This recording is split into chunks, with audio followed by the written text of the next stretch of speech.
안녕하세요. 2020 천안청소년 오케스트라 담당자 이은정 인사드립니다. 현재 코로나19 상황이 지속되고 있어서 다시 한번 이렇게 온라인 영상으로 찾아뵙게 되었는데요.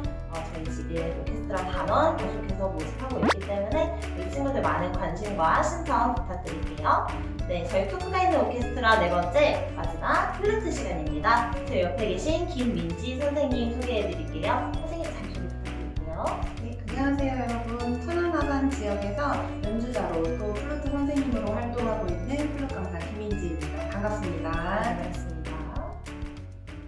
네, 그럼 본격적으로 시작하기에 앞서서 질문이 하나 있는데요. 선생님은 언제부터 플루트를 시작하셨을까요? 저는 비교적 다른 친구들에 비해서 플룻을 좀 늦게 시작한 편이었어요. 중학교 2학년 때 플룻이란 악기를 처음 만났고 플룻이란 악기가 있다는 것도 그때 처음 알았는데 중학교 2학년이 시작하던 1학기, 학기 초에 제가 다니던 중학교에서 관현악부를 만들겠다고 하는 거예요. 그래서 저는 피아노도 오래 했었고 바이올린도 좀 배워봤었고 장구 같은 국악기도 몇 개를 다뤄봤는데 생각해보니 관악기를 한 번도 안 해봤더라고요. 그래서 이번에 관악기를 한번 배워볼까? 라고 생각을 하고 처음 만났었던 게 플룻이었습니다.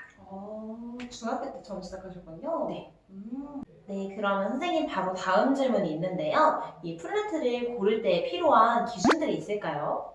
네, 보통 앞선 영상들을 보셨다면 아시겠지만 현악기들 같은 경우에는 키에 따라서 사이즈가 여러 가지가 있어요. 근데 관악기는 보통 이제 악기가 한 가지 사이즈로 되어 있기 때문에 7세, 8세처럼 어린 친구들이 하기엔 너무 무겁고 힘들고 손가락도 잘 닿지 않고 어려울 수가 있어서 보통 10살 정도부터 권고를 합니다. 조금 키가 큰 친구들은 9살부터도 힘이 들지 않게 악기를 시작할 수가 있어요. 그리고 악기를 고르실 때에는 악기 가격대가 아주 중요하겠죠. 일반적으로 초보 악기를 기준으로 했을 때 가격대가 너무나 다양하지만 보편적으로는 20만 원 중후반대부터 50만 원 초반대까지 악기를 많이 구입을 하세요. 네, 브랜드의 차이도 있고요. 높은 악기, 그러니까 가격이 높은 악기를 사시는 게 아무래도 잔고장이 좀 덜하기는 해요. 제가 악기를 소개를 해드리거나 좀 추천을 해드릴 때에는 되도록 무상 AS가 잘 보장이 되는, 최소 1년 정도는 보장이 되는 곳에서 악기를 구매하시는 걸 추천을 해드려요. 보통 친구들이 악기를 처음 만나면 생각보다 처음엔 잔고장이 있습니다. 소중하게 다뤄주면 너무 좋겠지만 아직 얘랑 친해지지 않은 상태에서는 생각보다 얘가 약하다는 걸 잘 몰라주는 친구들이 있어요. 그런 경우에 매번 다 고치기에는 시간도 그렇고 너무 부담스러운 부분이 있기 때문에 AS 부분 같은 경우에는 꼭 확인을 하고 구입하시기를 권장을 드리고요. 인터넷에는 가격대가 굉장히 저렴합니다. 하지만 그런 거는 당연히 이유가 있고요. 꼭 악기사에서 상담을 하신 후에 구매를 하시고 악기사 사장님께서 챙겨주시는 윤이나 악기 닦는 봉이나 침수건 같은 것도 꼭 챙겨서 구입을 하시기를 추천해드립니다. 네, 감사합니다. 네, 이렇게 해서 플루트 고르는 기준들에 대해 배워봤는데요. 바로 이어서 다음은 플루트를 등록을 바른 자세에 대해서 배워볼 건데요. 먼저 앉은 자세, 서 있는 자세 중에 앉은 자세 먼저 설명 부탁드릴게요. 네, 플루트를 연주를 할 때는 기본적으로 독주 위주에는 이제 서서 연주를 하는 게 보편적이고요. 우리는 오케스트라를 할 거잖아요. 그럼 늘 이렇게 앉아서 연주를 합니다. 앉을 때에 등을 너무 이렇게 기대서 편안하게 앉으면 우리가 이 배 근육을 충분히 사용하지 못해요. 의자의 3분의 1 정도 걸터 앉는다고 생각을 하시고 허리는 이렇게 펴고 악기를 들어서 연주를 할 겁니다. 절대 선생님들이 여러분이 힘들길 바래서 의자 끝에 걸터 앉으라고 얘기를 하는 게 아니에요. 뭐 보기 좋으라고도 아니에요. 우리는 예쁜 소리로 좋은 연주를 해야 되기 때문에 이렇게 앉는 거니까 이 자세는 꼭 유지하기 위해서 노력을 해주셔야 합니다. 네, 이어서 두 번째로는 서서 악기를 두는 자세에 대해서 알려드릴 건데요. 먼저 어깨 너비로 다리를 벌려줍니다. 그 상태에서 오른쪽 다리만 약간만 비스듬히 뒤로 뺄게요. 이렇게 서 있는 것보다 이렇게 서는 게 훨씬 안정적이고 튼튼하게 서 있을 수가 있어요. 우리는 배에 힘을 많이 사용을 할 거기 때문에 이 상태에서 중심은 조금씩 연주하다 보면 옮겨가긴 하지만 대체로 오른쪽 다리에 중심을 둡니다. 이 상태에서 플룻을 들 거예요. 아까 말했었던 것처럼 플룻을 조금 덜 들고 얼굴이 가는 게 아니고 플룻을 충분히 들고 입술 앞에 악기를 갖다 놔 주는데요. 들었을 때 오른쪽 팔이 몸에 붙지 않아요. 악기가 툭 떨어지죠. 늘 내 몸과 팔 사이에 주먹 하나 정도는 들어갈 수 있는 이 정도 간격을 유지를 해주시고요. 내 얼굴의 가운데 선 있죠. 이마, 코끝, 인중, 턱 요 세로선과 악기는 거의 직각 정도로 유지를 해주시면 됩니다. 네, 이렇게 해서 플루트 잡는 올바른 앉은 그리고 서 있는 자세까지 배워봤는데요. 바로 이어서 올바르게 잡는 요 운지법 그리고 각 음정까지 배워보도록 하겠습니다. 선생님 바로 설명 부탁드릴게요. 네, 일단 운지법을 배우기 전에 간단한 악기 구조에 대해서 설명을 드릴 건데요. 케이스를 보시면 로고가 있는 쪽이 있고 로고가 없는 쪽이 있어요. 로고가 있는 쪽을 위로 보이게 놓으시고 열어야 악기가 케이스를 열 때 쏟아지지 않고요. 버튼 두 개를 양옆으로 눌러서 바닥에 놓은 채 열어주시면 악기가 이렇게 3등분이 되어서 들어 있습니다. 너무 길어서 조립식으로 되어 있어요. 3등분을 봤을 때 머리, 몸통, 발이라고 기억을 해주시면 되는데요. 우리가 보통은 헤드, 바디, 풋 조인트, 쉽게 풋이라고 불러요. 헤드를 먼저 잡습니다. 잡고 바디를 조립을 하실 때에 여기 눌러지는 키들이 있죠. 얘네가 생각보다 연약해서 아무것도 없는 쪽을 먼저 잡아줄게요. 잡아주고 꽂습니다. 악기를 직접 보시면 아시겠지만 여기 선생님 보이시죠? 네. 여기 쌓인 게 있어요. 표시가 있어서 여기에 맞춰서 조립을 해주신 다음에 마찬가지로 아무것도 없는 이 부분을 튼튼하게 잡고 풋도 키가 있는 곳이 아닌 아무것도 없는 곳을 잡아주세요. 그 다음에 조립을 해줍니다.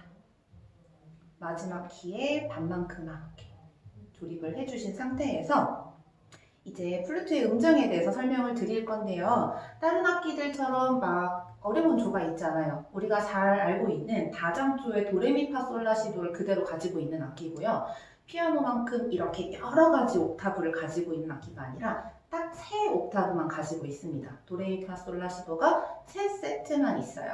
그래서 한자어로 낮을 저, 가운데 중, 높을 고로 구분을 해서 저음, 중음, 고음. 플루트는 음역이 많이 넓지가 않죠. 플룻은 높은 음역을 가지고 있어서 낮은 음자리표를 사용하지 않아요. 높은 음자리표만 사용하기 때문에 플룻으로 낼 수 있는 가장 낮은 음은 가온도라고 생각을 해주시면 됩니다. 한 번에 여러 가지 소리를 현악기처럼 2가지, 3가지 소리를 한 번에 낼 수 있는 게 아니라 한 번에 한 가지 소리만 낼 수 있는 단선율 악기이기 때문에 피아노나 현악기를 배울 때에 한 번에 여러 음을 해결을 해야 되는 게 너무 어려웠던 친구들은 플룻이나 다른 관악기 쪽으로 접근을 해보시는 것도 되게 좋은 방법이에요. 자, 운지법에 대해서 간단하게 말씀을 드릴게요. 손가락을 해보실까요? 좋습니다. 해보시면 엄지가 1번이에요. 순서대로 1, 2, 3, 4, 5. 우리는 이거를 플룻의 손가락 번호입니다. 피아노랑 똑같아요. 자, 운지법을 한번 잡아볼게요. 왼손에 있는 엄지를 먼저 악기 밑에 있는 버튼, 여기 있는 키에 놓고 첫 번째 것부터 손가락 놓지 않아요. 하나 건너서 2번, 또 하나 건너서 3번, 그 옆에 4번 놓습니다. 5번은 여기 튀어나와 있는 긴 키가 5번 자리지만 아직은 쓰지 않을게요. 그 다음 오른손에 엄지는 밑에 지탱해 주시고 새끼손가락부터 놓을 거예요. 우리가 아까 조립을 할 때 키들을 나란히 놓지 않고 조금 반으로 꺾어준 이유는 우리 손이 새끼손가락이 가장 짧기 때문인데요. 엄지 받쳐준 상태에서 가장 가까운 풋이랑 바디에서 가장 가까운 손가락에 5번 놓으시고 차례대로 4, 3, 2. 이게 플루트의 가장 기본적인 운지법이고요. 오른손이 악기를 지탱해주기 위해 밑에 있는 것처럼 이 왼손에 검지손가락이 시작하는 손바닥이랑 손가락이 시작하는 이 부분에 악기를 올려놓을 거예요. 오른손 엄지랑 같은 역할을 하는 부분이 바로 이 부분입니다. 그러려면 얘가 이렇게 똑바로 서 있으면 악기 올려놓을 데가 없겠죠. 두 번째 손가락이 살짝 누울 거예요. 그래서 여기다가 악기를 올려놓고 검지를 자유롭게 움직일 수 있도록 하겠습니다. 말씀드린 대로 잡아보면요. 1, 하나 건너 2, 하나 건너 3, 4, 5, 4, 3, 2 한 상태에서 왼손 검지는 구부려서 악기를 지탱해 줍니다. 아주 중요한 거는요. 악기를 이렇게 편안하게 잡고 얼굴이 가서 자세를 잡는 친구들이 있어요. 그러면 자세가 나오지 않겠죠? 팔을 뻗어서 내 얼굴 앞에 악기를 갖다 놓고 자세를 잡아주시는 게 아주 중요해요. 그 다음에 튜닝, 마지막으로 튜닝에 대해서 한 가지 더 말씀드릴 건데요. 헤드를 얼만큼 꽂느냐에 따라서 플룻의 음정이 변해요. 얘를 좀 덜 꽂아서 악기가 길어지느냐, 다 꽂아서 악기가 조금 짧아지느냐에 따라서 음정이 변하는데 현악기를 보시면 바이올린은 좀 작고 첼로는 더 크죠. 바이올린이 좀 더 음정이 높고 첼로가 더 음정이 낮아요. 플룻도 다 꽂아서 악기가 좀 짧아지면 음정이 가장 높은 거고 덜 꽂아서 악기가 길어지면 음정이 낮아진 거예요. 이게 두 가지다 보니 헷갈려 하는 친구들이 있어서 제가 현악기로 비유를 했는데요. 악기 사이즈가 커지면 조금 더 음정이 낮아지고 악기 사이즈가 다 꽂아서 좀 짧아지면 음정이 높아진다를 기억을 해주시고 튜너기를 틀어 놓은 다음에 음정이 높으면 빼고 낮으면 꽂고로 튜닝을 조절을 해주시면 됩니다. 꿀팁 감사드립니다. 네, 선생님이 앞서서 설명 너무 감사드립니다. 네, 바로 이어서 다음 질문인데요. 이 플루트 불 때 이 호흡법은 어떻게 해야 좋을까요? 네, 호흡법 같은 경우에는 복식 호흡을 기본적으로 사용을 합니다. 근데 보통 복식 호흡 해봐 하면은 이게 뭐예요? 어려워요? 라고 많이들 얘기를 하는데 플룻을 배우다 보면 조금만 신경 써주고 습관을 내가 조금씩 바꿔봐야지 라고 생각하고 시간이 지나다 보면 저절로 익혀지니까 겁내지 않으셔도 되고요. 가장 간단하게 설명을 하자면 가슴이 부풀지 않고 배의 가장 아래, 배꼽의 아래부터 바람을 차곡차곡 쌓는다라고 생각을 하면서 호흡을 들이마셔주는 게 중요한데요. 내뱉을 때에도 어깨나 등이 굽어지지 않도록 주의를 해줍니다. 그래서 배에 손 하나, 오른 위에 가슴에 손 하나 이렇게 한번 올려보실까요? 자, 제가 첫 번째로는 흉식 호흡으로 한번 들이마셔볼게요. 가슴이 부풀었죠. 이 호흡은 저희가 악기를 할 때 사용하지 않아요. 가슴은 움직이지 않고 배가 배꼽의 아래부터 좀 깊은 곳에서부터 내가 바람을 채워 넣는다. 최대한 많이 채워 넣는다 생각하시고 좀 천천히 들이마셔 볼게요. 배가 부푸는 게 느껴지시나요? 네. 뱉어보겠습니다. 뱉을 때에도 어깨가 구부러지지 않고 유지를 하고 바른 자세를 유지한 상태에서 배의 근육을 사용해서 좀 버텨준다는 느낌으로 호흡을 뱉어주시는 게 중요합니다. 플루트는 이제 리코더처럼 입에 완전히 앙 하고 무는 악기랑은 다르게 취구가 열려있고 제가 헤드만 먼저 분리를 해서 설명을 드릴게요. 이 취구가 있죠. 바람을 불어넣는 구멍에 물고 바람을 부는 게 아니라 여기를 입술로 한 3분의 1 정도 입술을 가려준 상태에서 바람을 불어줍니다. 풀피리를 떠올려 주시면 되는데요. 우리가 뱉는 숨의 반은 악기로 들어가고 반은 밖으로 나가면서 즉 바람이 갈라지면서 악기에 울림을 주는 원리를 가지고 있어요. 그래서 이 취구가 내 입술 아래에 있다는 이유로 바람을 너무 안으로만 불어넣으면 소리가 나지 않는다는 뜻이에요. 입술 앞에 악기를 놓은 상태에서 바람을 앞으로 불어주셔야 됩니다. 앞으로 불어서 바람이 갈라지면서 악기가 울림이 나서 소리가 나는 거예요. 이 부분이 되게 중요해요. 악기가 내 입술 아래에 있다는 이유만으로 바람을 계속 아래로만 불면 절대로 소리가 나지 않습니다. 그 다음에 입술에 우리가 구멍을 만들어서 뱉어줄 건데 하고 입술에 처음부터 끝까지 다 열어놓은 상태로 바람을 뱉어주는 게 아니고요.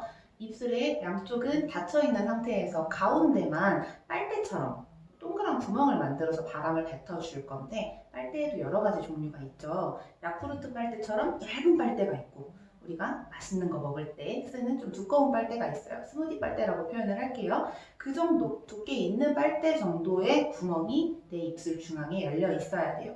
너무 좁아서도 안 되고 너무 넓어서도 안 되겠지만 중요한 건 입술의 가운데에서만 바람이 나오고 양쪽에 닫혀 있어야 된다는 것. 입술의 근육을 사용하는 것도 거울을 보고 많이 연습을 해볼 거예요. 네, 이렇게 해서 네 번째 플루트 영상 강의까지 진행해보았는데요. 우리 친구들은 어떻게 들었을지 정말 궁금하네요. 오늘 수업 진행해주신 민지 선생님, 오늘 온라인 수업 어떠셨을까요? 저는 여러분들과 함께 만나서 알려주고 싶은 게 정말 너무 많은데 영상으로 만나서 우리가 아쉬운 점이 너무 많았죠. 하루빨리 우리가 만나서 더 즐거운 배우는 시간을 함께 했으면 좋겠습니다. 한 가지를 더해서 얘기를 해보자면 저 같은 경우에는 어렸을 때 되게 여러 가지 악기를 접해봤는데 정말 음악을 좋아하지 않았어요. 플룻이라는 악기를 뒤늦게 만났지만 정말 너무 즐거운 시간을 보냈고 그게 지금까지 인연이 되어 왔거든요. 여러분도 내가 한두 가지 악기를 배워봤는데 정말 난 소질이 없는 것 같다. 나 음악이랑 안 맞아. 라는 결론은 너무 많이 아쉽다는 거죠. 혹시 조금이라도 관심이 있거나 관심은 있는데 자신감이 없거나 하는 친구들도 내가 겪어보지 못했던 갈래의 악기를 한 번쯤 겪어보는 것도 되게 좋은 방법이라고 생각을 해요. 삶에 있어서 악기를 한 번쯤 다룰 수 있다는 건 정말 든든한 평생 친구를 하나 갖는 것과 똑같답니다. 여러분한테도 이 시간이 즐거웠기를 바라고요. 빨리 이 시국이 지나서 만났으면 좋겠네요. 더 빨리 이렇게 같이 만나서 수업 진행하면 좋겠습니다. 네, 지금까지 우리 선생님 강의 그리고 말씀까지 들어봤는데요. 우리 친구들도 어서 빨리 만나서 직접 얘기를 하고 소통하면 좋을 것 같습니다. 네, 2020년 슬람청소년 오케스트라 계속해서 다뤄온 모습 중에 있으니까 우리 친구들 많은 관심과 신청 잊지 말고 부탁드릴게요. 이렇게 해서 저희 토크다이브 오케스트라 네 번째 플루트까지 마쳐보았습니다. 저희 다음에는 직접 만나서 수업하는 걸로 해요. 여러분, 안녕!